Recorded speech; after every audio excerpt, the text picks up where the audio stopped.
Hello friends, you are most welcome to this platform Easy Way to Learn English.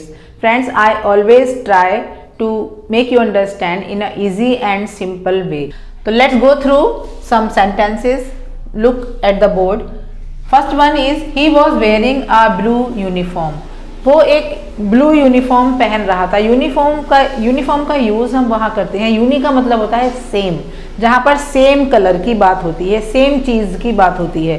Dress का मतलब तो कपड़े होता है। ड्रेस तो कैसी भी हो सकती है, लेकिन अगर हम ड्रेस लगाएंगे तो उसके साथ हम लगाएंगे एक जैसे कपड़े, एक जैसी dress.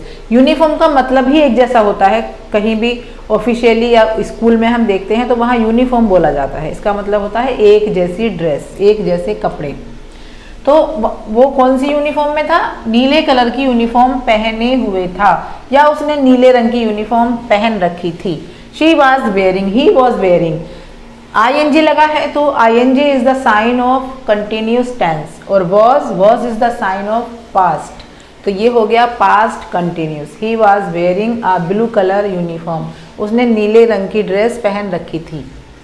She was wearing clad in a silk sari. Wearing की जगह हम क्लैड भी लगा सकते हैं। She was clad in a silk sari.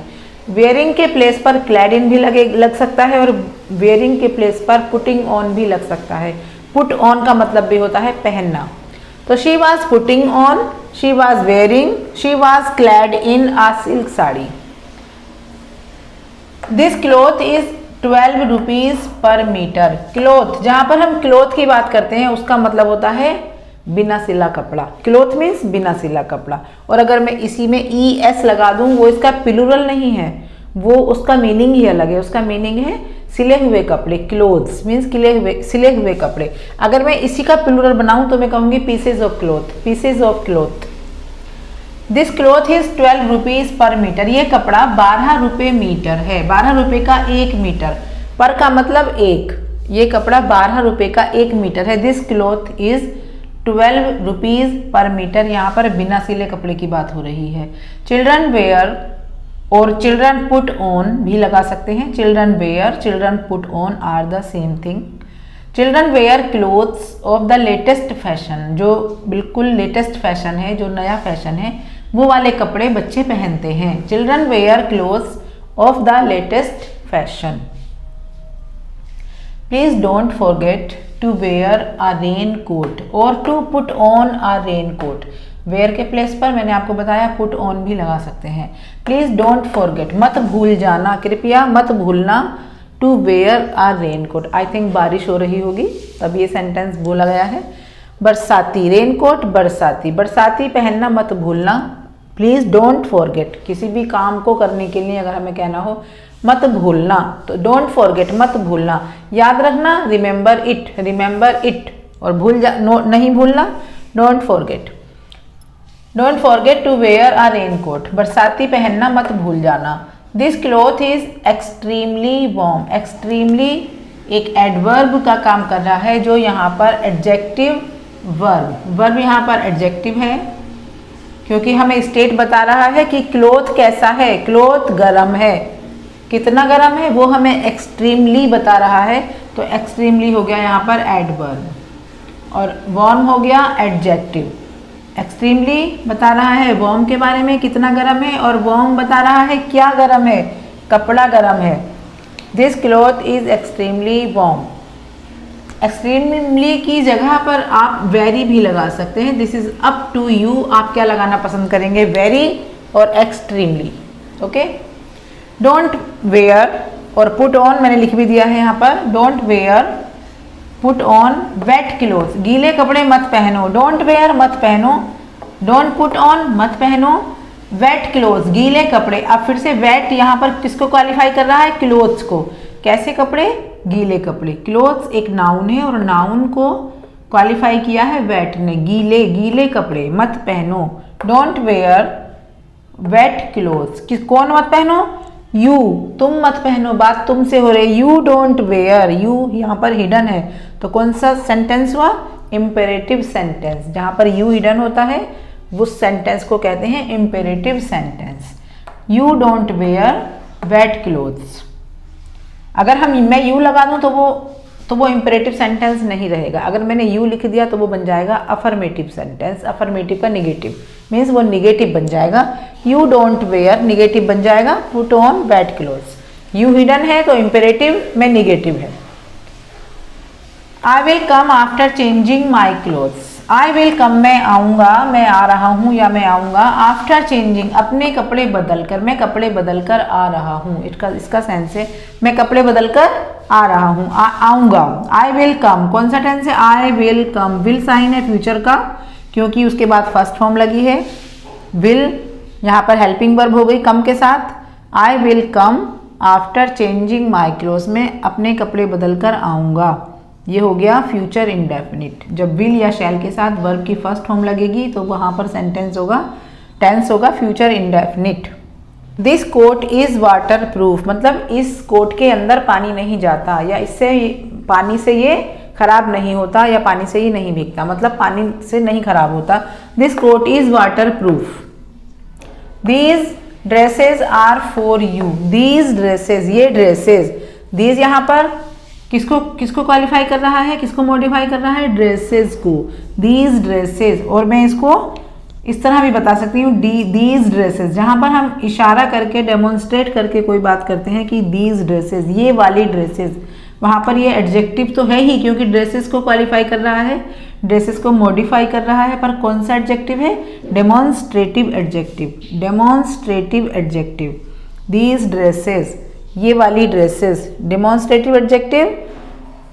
यहाँ पर दीज है, this, these, that, those, these are demonstrative adjective. अगर इनके बाद एक नाउन वर्ड आ रहा है तो, जैसे कि यहाँ पर एक नाउन वर्ड ड्रेसेस आया है। In this case this is demonstrative adjective.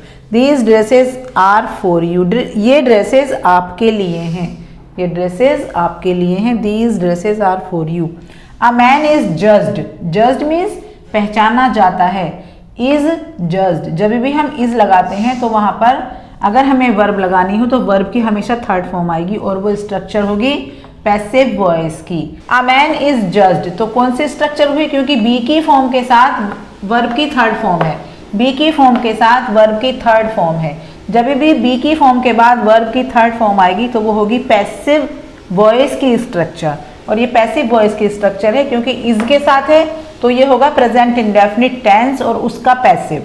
A man is judged by his clothes, एक इंसान को उसके कपड़ों से पहचाना जाता है या एक इंसान की पहचान उसके कपड़ों से होती है। जज का मतलब किसी को जांचना, किसी की जांच परख करना, judged. This dress is a little tight for me. Uh little का मतलब होता है इतनी टाइट, सफिशिएंट टाइट कि मैं नहीं बर्दाश्त कर सकती, उतना टाइट। अगर मैं आ हटा दूं, मैं लिखूं यहाँ पर this dress is little tight for me, आ ना लगाऊं तो उसका मतलब है लिटिल टाइट का मतलब है कि इतनी टाइट कि मैं उसको पहन सकूं, मतलब मुझे बुरा नहीं लगेगा, मैं पहन सकती हूँ। लेकिन अगर मैंने आ लगा दिया है तो सफिशिएंट टाइट मतलब अच्छी खासी टाइट कि मैं नहीं पहन सकती। तो दिस ड्रेस, अब ये दिस यहाँ पर आया है, यहाँ दीज था, मैंने आपको बताया था डेमोन्स्ट्रेटिव एडजेक्टिव। अब दिस यहाँ आया है, ड्रेस के लिए आया है। ड्रेस नाउन है, नाउन से पहले दिस का यूज हुआ है तो यहाँ ये डेमोन्स्ट्रेटिव एडजेक्टिव है। इज लगा है, अभी मैंने आपको बताया था बी की फॉर्म इज जहाँ पर लगती है वो लिंकिंग वर्ब कहलाती है, तो इज यहाँ पर लिंकिंग वर्ब है। This dress is a little tight for me, ये ड्रेस मुझे टाइट है। अ लिटिल अच्छी खासी tight. This coat is loose at the waist, loose ढीला, यहाँ पर लूज एडजेक्टिव है। दिस वैसे भी जब बी की फॉर्म हम लगाते हैं तो या तो वर्ब की फॉर्म मिलती है थर्ड फॉर्म, जिसे हम पास्ट पार्टिसिपल कहते हैं। वर्ब की थर्ड फॉर्म को जो कि बी की फॉर्म के बाद मिलती है उसे वर्ब की थर्ड फॉर्म ना कहकर हम कहेंगे पास्ट पार्टिसिपल। या तो हमें इसके बाद वो मिलेगा अगर इन दिस केस, या फिर मिलेगा हमें एडजेक्टिव, जहां जैसे कि यहाँ पर मिला है जब ये लिंकिंग वर्ब होगा। This coat is loose at the waist, अब एट द वेस्ट लगा है, जब हम एट प्रीपोजिशन का यूज करते हैं तो वो हमें लोकेशन बताता है। अब वेस्ट पर टाइट है तो वेस्ट पर कहीं जगह मतलब किसी भी जगह पर, वेस्ट पर कमर पर, वेस्ट मीन्स कमर। This coat is loose at the waist, ये जो कोट है कमर पर थोड़ा टाइट, ढीला है, सॉरी लूज मीन्स ढीला, टाइट मीन्स टाइट, लूज ढीला। Let's see some more sentences. Next one is his shirt is not like mine. Like mine मेरे जैसी मीन्स मेरी शर्ट जैसी, लाइक माइन। और हम कह सकते हैं सिमिलर टू माइन, मेरे शर्ट जैसी, similar to mine. His shirt is not like mine, उसकी जो शर्ट है वो मेरे जैसी नहीं है, मीन्स मेरी शर्ट जैसी नहीं है।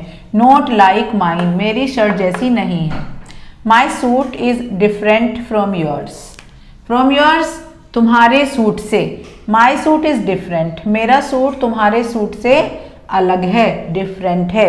My suit is different from yours, my suit is different from yours, दोनों का सेम मीनिंग है, बस ये हमने नोट लगाकर बनाया है तो हमने इसको यहाँ पर सिनोनिम्स लगा दिया इसी का। His shirt is not like mine, तुम्हारी शर्ट मेरे जैसी नहीं है। My suit is different from yours, तुम्हारी, मेरा सूट तुम्हारे सूट से डिफरेंट है, अलग है। We have good suitings also. Suitings का मतलब होता है कपड़े, मतलब सूट के कपड़े। गुड सूटिंग, सूट के अच्छे कपड़े। अगर हम कहें शर्टिंग्स तो शर्ट के कपड़े, सूटिंग्स सूट के कपड़े। We have good suitings also, हमारे पास। वी हैव यहाँ पर सिर्फ एक वर्ब है जो कि है हैव, एक ही वर्ब है, तो ये हैव ही यहाँ पर मेन वर्ब है और इस वर्ब को कहते हैं पजेसिव वर्ब।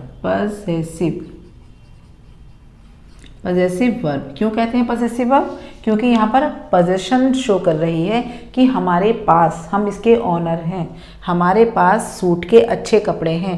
वी हैव, जब भी हैव कहीं अकेला आएगा और कोई वर्ब नहीं आएगी इसके साथ, then it would be possessive verb. We have good suitings also, हमारे पास सूट के अच्छे कपड़े भी हैं also. Do you have shirtings, क्या तुम्हारे पास शर्ट के कपड़े हैं? क्या तुम्हारे पास शर्ट के कपड़े हैं? अगर मैं टू भी लगा दूं यहाँ पर, क्या तुम, do you have shirtings too, क्या तुम्हारे पास शर्ट के कपड़े भी हैं? यस आई हैव, हाँ मेरे पास शर्ट के कपड़े भी हैं। He has given his clothes to the laundry. Laundry जहाँ पर कपड़े धुलने के लिए दिए जाते हैं और प्रेस होकर भी आती है। ही हैज़ गिवन, उसने अपने कपड़े धोबी को दिए हुए हैं या लॉन्ड्री में गए हुए हैं, उसने अपने कपड़े लॉन्ड्री में दिए हुए हैं धुलने के लिए। I hope you have understood something new from my video, from my today's video. If yes, then please subscribe to my channel and hit the like button. And please keep watching my videos and keep learning something new. I will be back soon. Till then, bye and have a good day.